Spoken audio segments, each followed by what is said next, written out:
पुणे शहराला समान पाणीपुरवठा, कात्रज कोंढवा रस्त्याचे विस्तारीकरण, बेकायदेशीर बांधकामे आणि प्लॉटिंग, महावितरण कोंढवा कार्यालयाचे विभाजन, उड्डाणपुलास धर्मवीर छत्रपती संभाजी महाराज यांचे नाव देण्यासह स्वतंत्र महानगरपालिकेचा मुद्दा सभागृहात उपस्थित केला।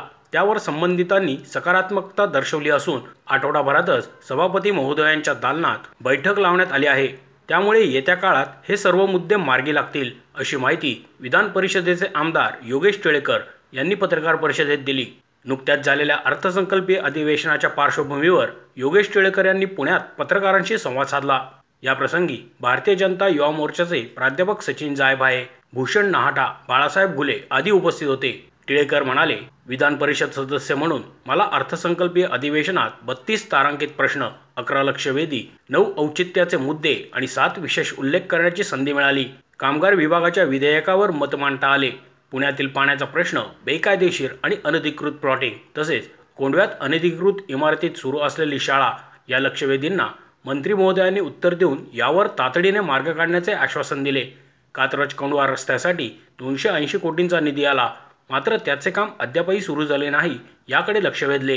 पुणे महानगरपालिकेच्या हद्दीत मोठ्या प्रमाणात नागरिकीकरण वाढत असून त्याचा ताण महापालिका प्रशासनावर पडत आहे।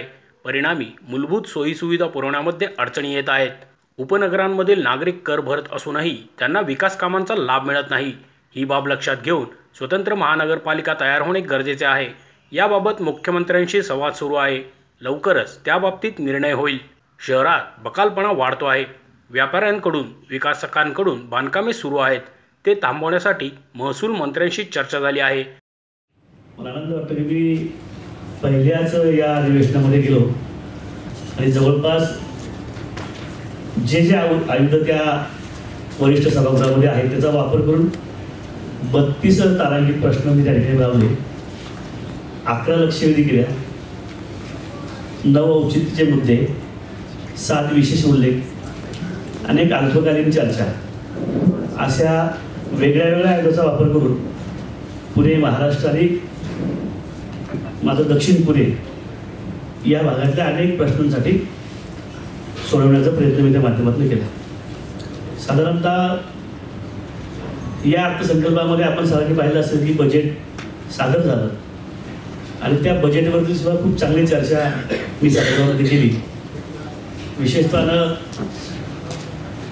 छत्रपती संभाजी महाराजांचं जे स्मारक आपल्या संगमेश्वरावर त्या ठिकाणी होत आहे, ते स्मारक सगळ्या शंभूप्रेमींसाठी एक प्रेरणादायी स्मारक होणार आहे आणि त्याच धर्तीवरती मी अर्थसंकल्पीय भाषणामध्ये सांगितलं, विनंती केली सरकारला की ज्या धर्मवीर गडावरती 29 दिवस छत्रपती संभाजी महाराज राहिले, ते 29 दिवस आम्हा सर्वांसाठी अतिशय प्रेरणादायी आहे आणि त्या धर्मवीर गडाला सुद्धा आपण राष्ट्रीय स्मारक करावे ही भूमिका सभागृहाने मांडली।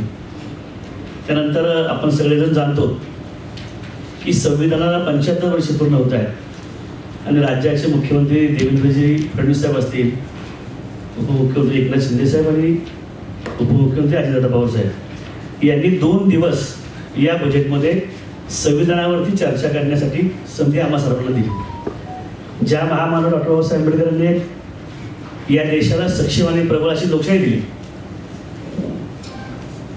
2 वर्ष 11 महिने 18 दिवस संविधान तयार करण्यासाठी त्यांनी खर्च केले। त्या पवित्र संविधानासंदर्भामध्ये आपलं मत व्यक्त करण्यासाठी ते सौभाग्य सुद्धा मला या अधिवेशनामध्ये मिळालं आणि संविधानाच्या विषयावर चर्चा करण्यासाठी सुद्धा मी याठिकाणी प्रयत्न केला, असे सांगून ते पुढे म्हणाले, डॉक्टर बाबासाहेब आंबेडकर सांस्कृतिक भवनाशेजारील जागेत कर्करोग रुग्णालय उभारावे आणि त्याला डॉक्टर बाबासाहेब आंबेडकर यांचे नाव द्यावे किंवा त्या ठिकाणी डॉक्टर बाबासाहेब आंबेडकर यांचे स्मारक उभारावे अशी आमची मागणी आहे। ही जागा खासगी विकसकाला देता कामा नये। तसेच संगमेश्वर येथे होत असलेल्या छत्रपती संभाजी महाराजांच्या स्मारकाप्रमाणेच धर्मवीर गडावरही स्मारक व्हावे अशी भूमिका मांडली। भारतीय संविधानाला 75 वर्षे पूर्ण होत असल्याच्या निमित्ताने सभागृहात संविधानावर भाषण करण्याची संधी मिळाली। संत सावतामाळी यांच्या अरण येथील तीर्थक्षेत्र विकासासाठी 100 कोटी मिळावेत आणि त्याला अ दर्जा मिळावा अशी मागणी केल्याचेही आमदार टिळेकर यांनी यावेळी नमूद केले। त्यानंतर माथाडी कायदा अंगभेद करणाऱ्या आमच्या कामगारांसाठी राज्याने आणला की जो खऱ्या अर्थाने माथाडी आहे, जो अंगभेद करतो, त्या विषयात सुद्धा त्या बिलावर चर्चा करण्याची संधी सुद्धा मला मिळाली. त्यामुळे एकंदरीत राज्याच्या अर्थसंकल्पीय विषयामध्ये या सगळ्या विषयाबरोबर जे 11 लक्षवेधी मी सांगितले होते त्यापैकी 3 लक्षवेधी माननीय सभापती साहेबांनी स्वीकृत केल्या. त्यामध्ये सगळ्यात महत्त्वाची जर आपण सगळेकर पुणेकर म्हणून ज्या योजनेकडे अतिशय वाट पाहत आहोत की बाबा समान पाणी पुरवठा या शहराला तेव्हा सुरू होईल. तत्कालीन मुख्यमंत्री आदरणीय देवेंद्र फडणवीस साहेबांनी 2018 साली 24/7 योजना आणली. 85 टाक्या वेगळ्या वेगळ्या क्षेत्रामध्ये ठिकाणी करण्याचे उपाययोजना केल्या. परंतु दुर्दैवानं 6-7 वर्ष होऊन सुद्धा ही योजना पूर्ण झाली नाही.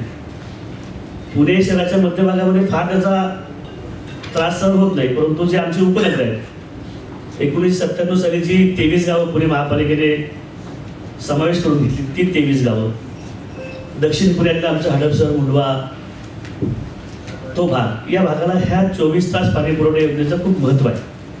आणि मग ती पूर्ण व्हावी यासाठी एक लक्षवेधी मी त्या ठिकाणी लावली.